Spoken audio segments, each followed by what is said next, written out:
Oke, selamat pagi Pak De. Selamat pagi, Mas Ben. Ini saya buka dulu ya. Oh iya. Ya. Iya. Kita sedang di tengah pandemi, maka Iya. keselamatan adalah nomor satu. Iya. Dan teman-teman, selamat datang di Bincang Aktor yang ke-34. Iya. Setelah Mas kemarin Ben. kita sempat ngobrol sama dosen dari Amerika, dosen aktor dari Amerika, Bella Merlin. Kemudian kita ngobrol dengan Om Yayu Unru, dan sekarang kita ngobrol sama legenda seni peran atau orang yang paling berdedikasi sejauh yang saya kenal dalam dunia seni pertunjukan, Pak D Sutohir, atau biasa kami panggil Pak D Thohir. Halo Pak D. Ya, Gimana selamat pagi. kabarnya Pak D? Ya gini, alhamdulillah.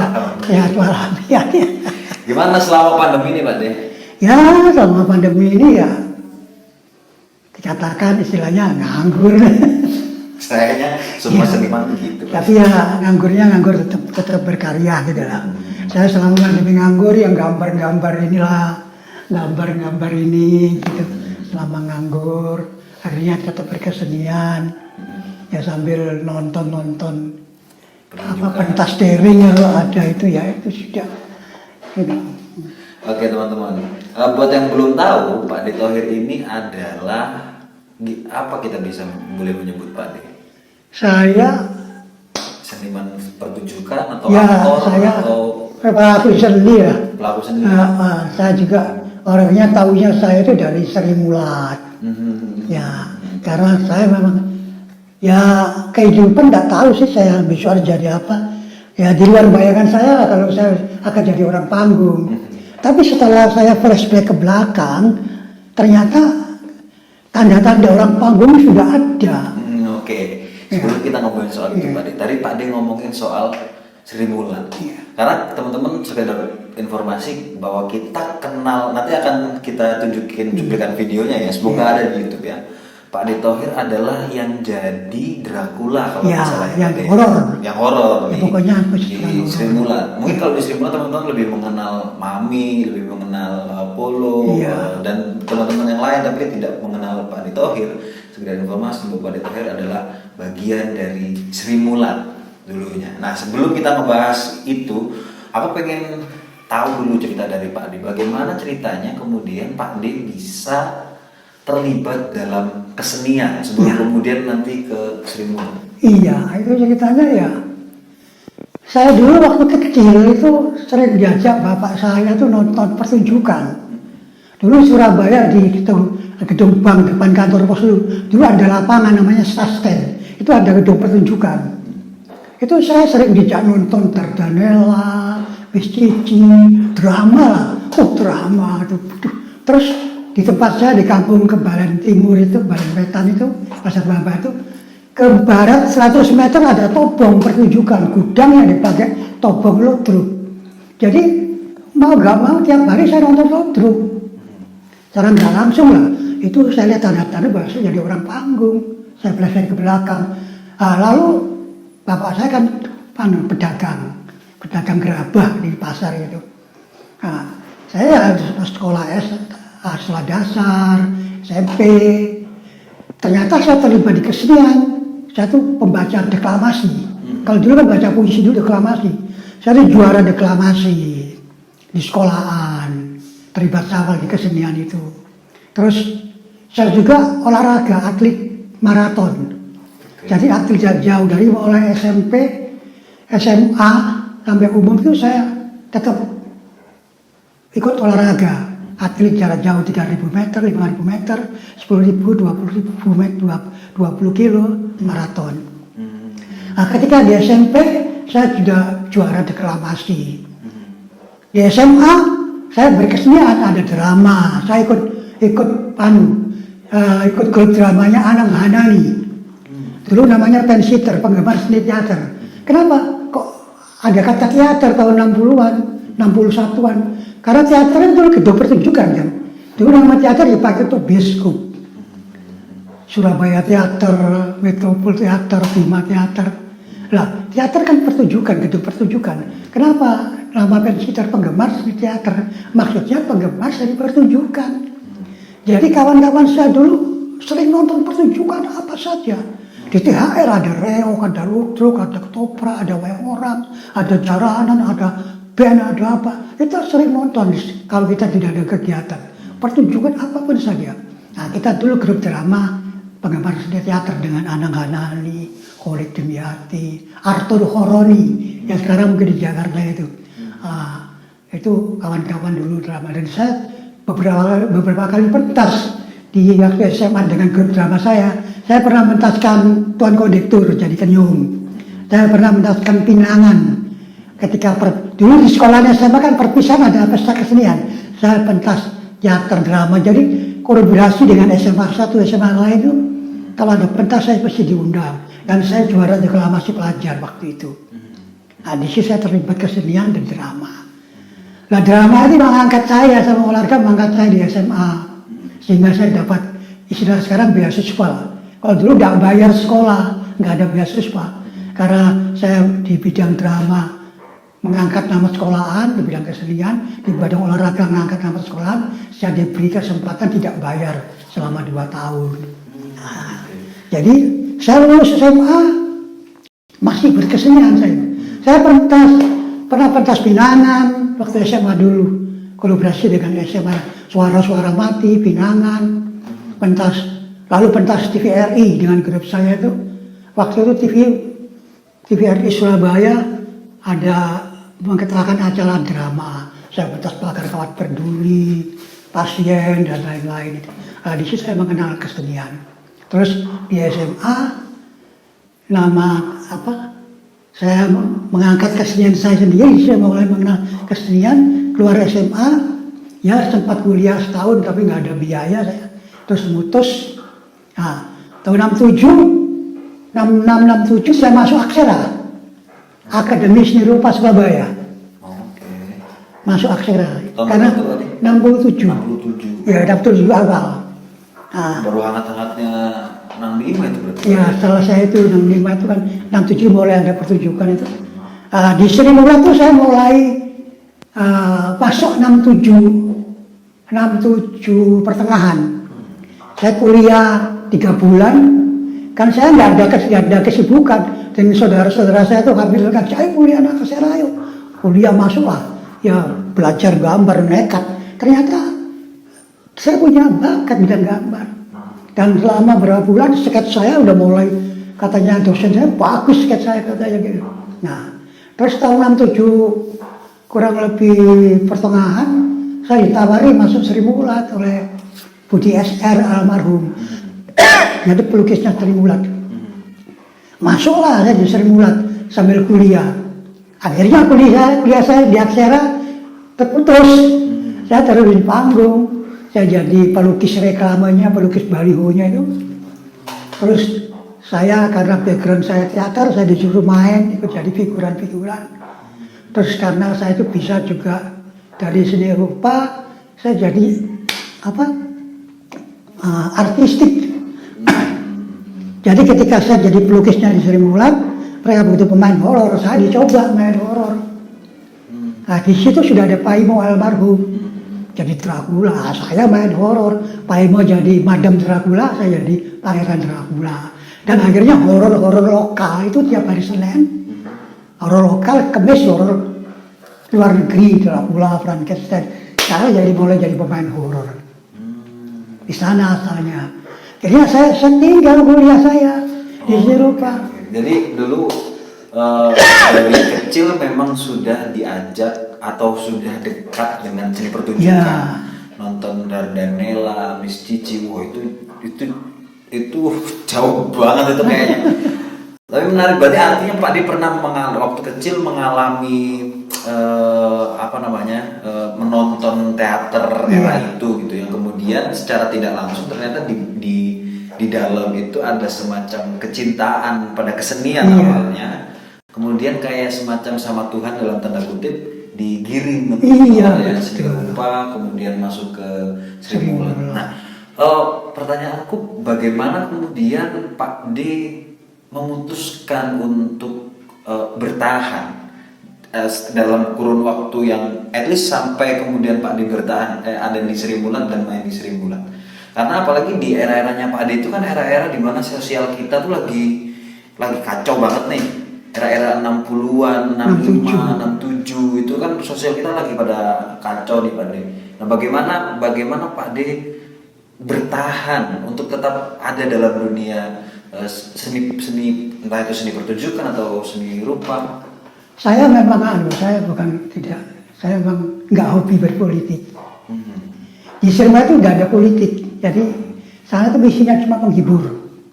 Jadi tidak ada politik, tidak boleh menghina orang, tidak boleh mengejek orang, tidak boleh berpolitik, khusus menghibur, khusus menghindari sarah. Jadi saya di sana akhirnya itu, saya cocok di sana, akhirnya hidup di sana, dan kebetulan ada gaji meskipun sedikit ya. Nah, jadi saya mulai bekerja dapat uang di sana. Tapi sebelumnya saya pernah kerja di perpustakaan, di percetakan. Jadi sebelumnya itu juga. Tapi akhirnya saya memutuskan untuk hidup di panggung. Seni rupa saya tinggal, lurusnya seni rupa saya teruskan, tapi ternyata asik di panggung. Gitu. Jadi akhirnya jadi orang panggung lah.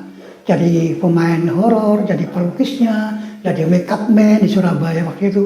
Jadi setting panggung gitu.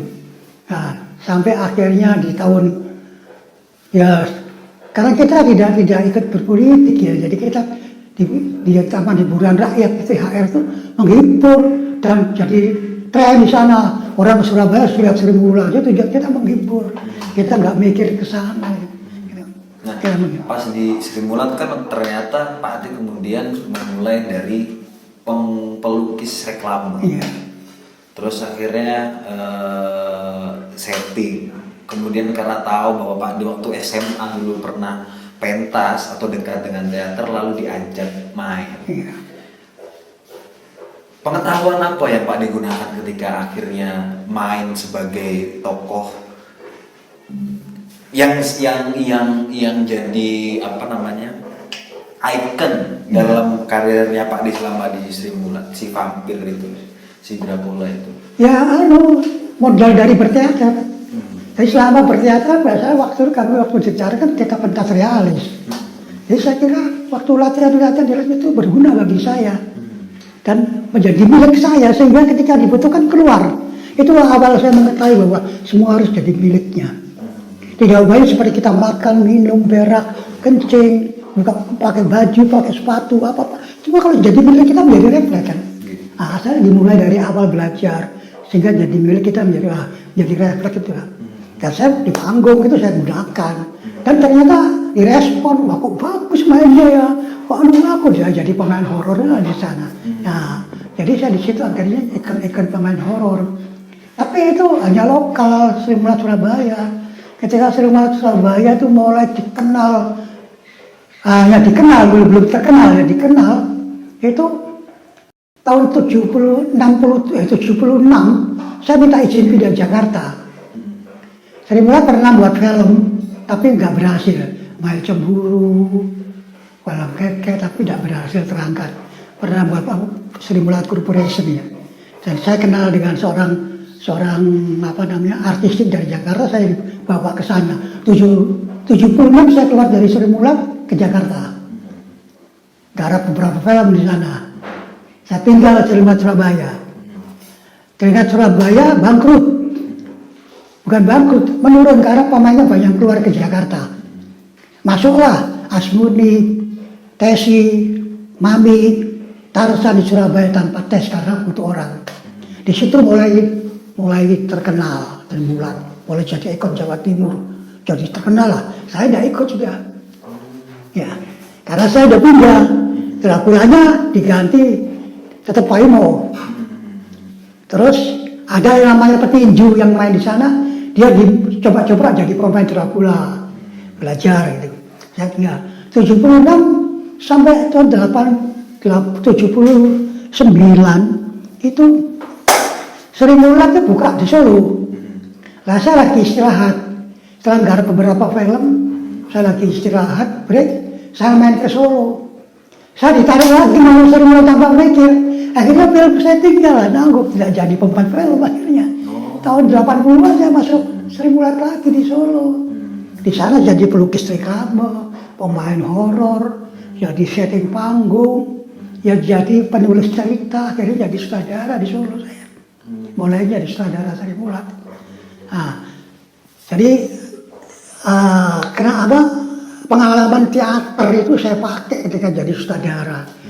Jadi waktu itu memang orang tidak sampai ke sana, tapi saya merasakan bahwa Sri Mulat saya giring, Sri Mulat pentasnya saya giring model teater, cara nggak langsung, gitu loh. Sebelumnya model apa Pak? Ya tetap sama, Jagal Mataram, tapi ada sedikit teaternya. Dan ketika saya di sutradara, saya penulis ceritanya. Ada sedikit teaternya, ada aktingnya, meskipun dia berbesar tapi ada aktingnya sehingga tambah bagus lah.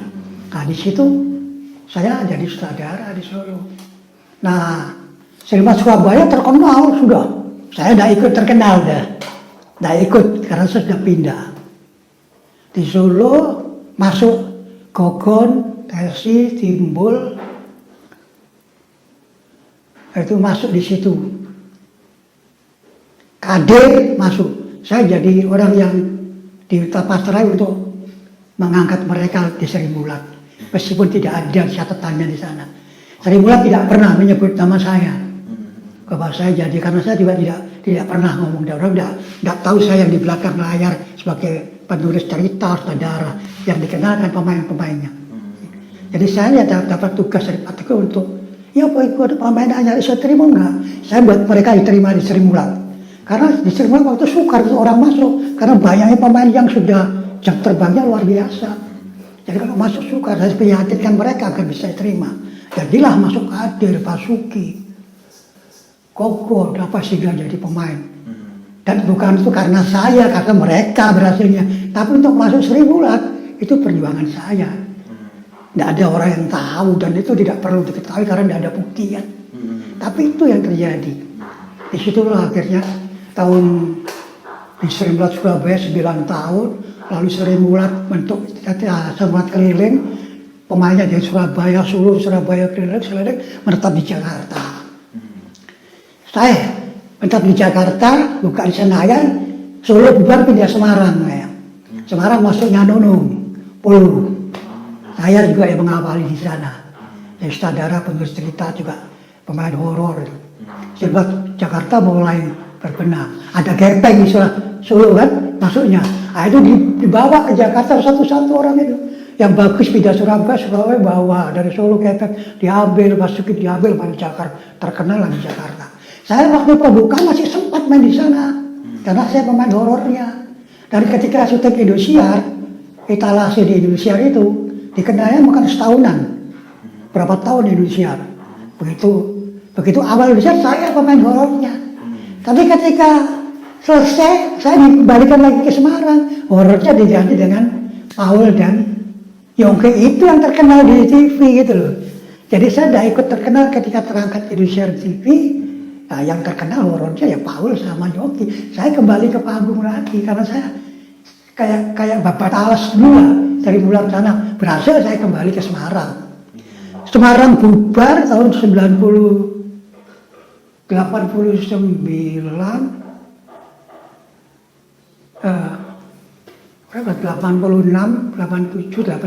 bubar. Jakarta juga mulai goncang juga, Sri Mulat. Mulai menurun pemainnya banyak keluar. Batik Grup, Basuki, Timbul Kadir keluar, Gepeng keluar itu. Saya taruh di Jakarta. Kalau Jakarta bertahan cuma berapa bulan dan tidak kerasa ya.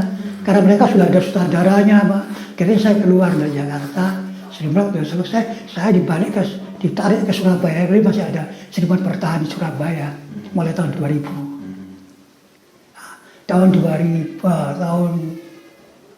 90-an lah. Sri Mulat masih ada, saya masuk Surabaya lagi. Di tahun 90 sampai 2004, Sri Mulat Surabaya bubar. Saya melihat seni tradisional di Surabaya, THS sudah ada penggemar karena kemajuan teknologi lah. Banyak orang toprak, ludruk, Sri Mulat, nggak ada penonton, bubar lah masing-masing.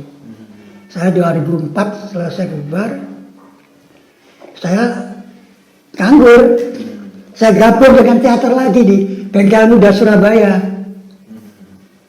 Ya, Balai Pemuda. Nah, saya gabung tahun 25, 26 ikut gabung latihan pentas pesta pencuri 2008 keliling Jawa.